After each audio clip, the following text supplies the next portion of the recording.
ভাগ্যটাই খারাপ, এখন মাঠে কাজ করতে হচ্ছে। আরে বাক্কার না, কি ব্যাপার? তুমি মাঠে, তুমি হলো বড় চাকরি পেলে যশোর সিটি আইডিতে। ভাই যশোর আইটি পার্কে চাকরি পাইছিলাম ভাই। তাহলে আমার ঘটনাটা শুনবা? হ্যাঁ বলো, শুনতি তো। তাহলে শোনো। ওকে, দেখি বাক্কা স্যার আপনার সিভিটা। দেখছি আপনার তো সিভিটা ততটা ভালো মনে হচ্ছে না। নাম বাক্কার কেন? মানে আসলে আমি বড় নাতি ছেলে তো, আমার দাদাই নামটা রাখছিল বাক্কা। মানে একটা গ্রামের একটা বাক্কার একদিন মাতুব্বার হবে, ঠিক আছে, এইরকম একটা। আচ্ছা আচ্ছা আচ্ছা আচ্ছা। এর আগে কি আপনি কোথাও আগে কাজ করেছেন?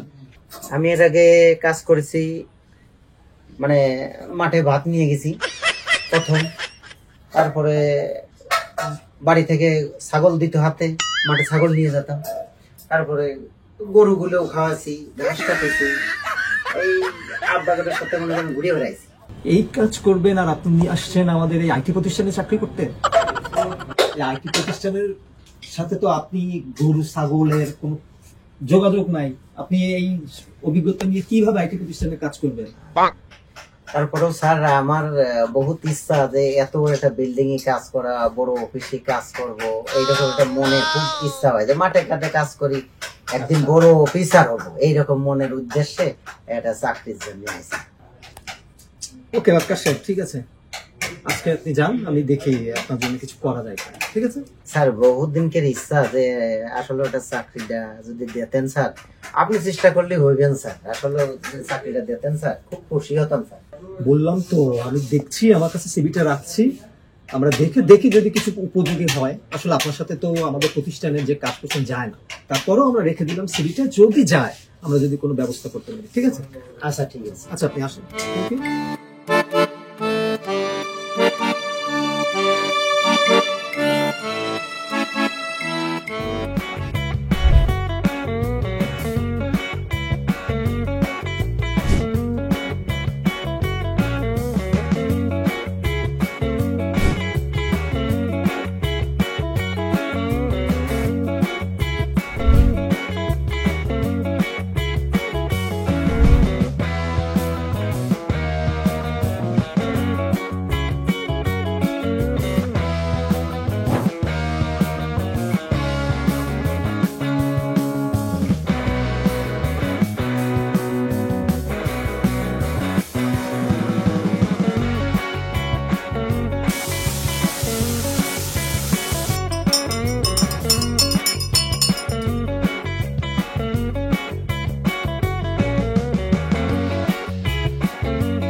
স্যার আপনার চা।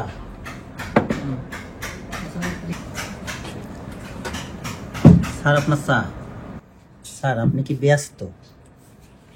কিছু বলবা? হ্যাঁ, মানে একটা কথা বলতে চাইছিলাম। বলো বলো, সমস্যা নেই। যে রাজীব স্যার সবসময় তো ভিডিও দেখে, এই বিষয় কি বড় স্যার কি জানে? সবসময় তো দেখি যে ভিডিওই দেখে, কোনো কাজকর্ম করে না। কাজকাম করে না? না, এই বলতে চাইছিলাম। স্যার আপনি কি ব্যস্ত আছেন? বলবেন। আসলে বলতে চাইছিলাম, ওই ইসরায়েল স্যার দেখলাম কোনো কাজই করেই তো না, আর ওই ফোনে বেশিরভাগই কথা কই, আর দেখলাম ফেসবুক চালাই। প্রত্যেকদিন করে এটা প্রতিদিন চা দিতে গেলেই তো দেখি যে ফেসবুক চালাই। বিষয়টা আমি খেয়াল করেছি। হ্যাঁ, আমি ভাবি যে স্যারের সাথে পাবো, কিন্তু ওই যে বলতে গেলে স্যার কোনো প্রমাণ আছে? বলেন, আমি সাক্ষী দিতে পারবেন, সমস্যা নেই। স্যার এই যে চা। Thank you. বলতে স্যার একটা কথা বলতে চাইছিলাম। আচ্ছা বলুন। বলতে চাইছিলাম, রাজীব স্যার আর ইসরায়েল স্যার কোনোরূপে তো কাম করে না, সবসময় তো ফেসবুক ফোন এইগুলো নিয়েই থাকে। আপনি কত সুন্দর কাম করতেছেন, তাহলে এরকম আপনার মতো তো কাজ করলে তো ভালোই লাগে এই অফিসে। অজেই কাম করতেছে না। আপনি কিভাবে দেখেন? আমি চা দিতে গেছি, প্রায় তো দেখি এইরকমই কাজ করতেছে। এই কাপ আনতে গেছি রাজীব স্যারের কাছে, একটা মজাই কাম করতেছে, বুঝছেন, কিছুই করে না। খালি ফেসবুক চালাচ্ছে, ফোনও দেখতেছি, টিপতেছে, এরকম। এখন তো আপনি কত সুন্দর কাজ করতেছেন। ব্যাপারটা বসের কানে দিতে লেভেলে আসলে জানেন এটা উচিত, কারণ নাইতে তো কোম্পানি কেমন হয়ে যাচ্ছে, সবাই যদি এরকম ফাঁকি দেয়, তাই না? আচ্ছা দেখি আমি ব্যাপারটা ভবিষ্যতে एकदम इन्होंने वक्त बदल दिया, जज्बात बदल दिए, जिंदगी बदल दी। हो भाई, मारो मुझे मारो।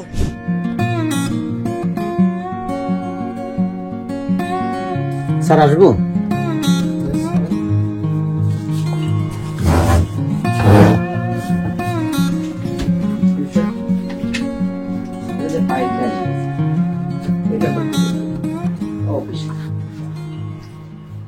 বলতে স্যার এটা কথা বলবো, মানে ভয় ভয় পাচ্ছি তো, তারপরেও কি বলবো। ভয় পাওয়ার কথা। স্যার আসলে আপনাদের অফিসের বিষয় নিয়ে তো ছোট্ট একটা কথা বলবো স্যার। অফিসের বিষয়, আচ্ছা কি কথা? স্যার আপনাকে শুদ্ধ বলে, কি বলে? শুদ্ধ বলে, আবার আমার চুল বড়, কয় বাবুল সাজে, এইসব কথা আসলে স্যার আমি আসলে চা দিতে যাই ওদের আলোচনা দেখি, আমার খুব খারাপ লাগে। এই অফিসের ভিতরে এসব কথা আলোচনা হয়? আপনি আসলে একটা প্রতিষ্ঠানের মেন, তারপরেও স্যার ওরা আলোচনাটা ভালো করে। আর স্যার একটা লোক কাজ করে না, বুঝছেন, আমি নিজেই তো দেখি। আসল কথা আর কি বলে? আপনার বলে গায়ে মাংস নেই, কোট গায়ে দেন, খুব ভাবলেন, ঠিক আছে, মানে এত পরিমাণ আসলে স্যার কেমন লাগে, বুঝছেন, অফিসে আসলে পিয়নের চাকরি করি, তারপরেও ছোট মুখে বড় কথা হয়ে যায়। আচ্ছা আমি কি তাদের সাথে এই কথাগুলো শেয়ার করলে যদি তারা মিথ্যা বলে, তাহলে আপনার কি ব্যবস্থা নিতে পারে আপনি জানেন? স্যার তারপরে আমি বলতে পারলাম, সমস্যা নেই। ওকে, যদি সত্যি হয় আমি এই বিষয়ে তাদের ব্যবস্থা নেব। আচ্ছা আপনি যান, ভাই কাজ করতে ভালো লাগছে। ঠিক আছে, তাহলে আসি। হ্যাঁ, ঠিক আছে। ভালো আর হলিয়ে না, গ্রামেও যে কাম করতে হয় ফোনে একই কাম করেছো মনে হয়। গ্রামে যে একজনের গিট্টি লাগা বেড়াও, এর দোষ ওর কাছে, করলু সমস্যা, না করলু সমস্যা, ওই চাকরিতে যে মনে হয় তাই করো, সেই জন্যই চাকরি ছিল। স্বভাবটা ভালো হইলো না ভাই, আমার ওই পিন মারাটাই অপরাধ, এটা আসলে অভ্যেসটা গিলিও না ভাই। জীবনে যদি বাঁচিয়ে থাকেন, চাকরি করেন, সৎনীতির পর চাকরিটা করেন, মানুষের একজনের কথা আর একজনের কাছে বলবেন না, এটা আসলেও খারাপ, হাদিসের দিক থেকেও খারাপ, আর মানুষের সমাজেও খারাপ। এই জিনিসটা করবেন না কখনো ভাই, তাহলে জান ভাই।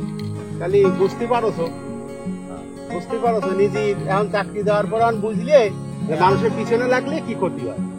এই জানা মাঠে ভালো মাঠে